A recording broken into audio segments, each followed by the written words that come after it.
இப்ப நான் வேற ஜாதிக்கார பையனை கல்யாணம் பண்ணா உனக்கு என்ன பிரச்சனை? எனக்கு பிடிச்சிருக்கு, நான் பண்றேன். என்னது பிடிச்சிருக்கா? நம்ம சாதிக்கிற பையன் ஒருத்தன் நம்மள மதிக்க மாட்டான். நாளைக்கு நல்லது கெட்டதுன்னா நம்ம சாதிச்ச முன்னாடி போய் நிக்க முடியுமா? அப்படி அவன் தான் உனக்கு முக்கியம் நினைச்சினா ஒன்னும் பண்ண மாட்டான். அவனை முடிச்சிருவான்.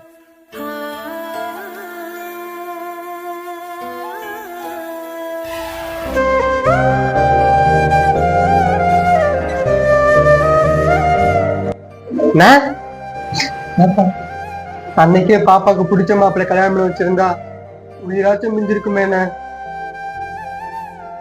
நீதான் ஜாதி ஜாதி ஜாதி தூக்கி வச்சாங்க. எங்க போச்சோம் ஜாதி? உன் ஜாதி வரனால நம்ம தங்கச்சி உசுறு போனதானே மிச்சம். தம்பி மன்னிச்சிடறா, மேலதானே தப்பு. நான் தான் சாதி சாதின்னு இருந்துட்டேன்.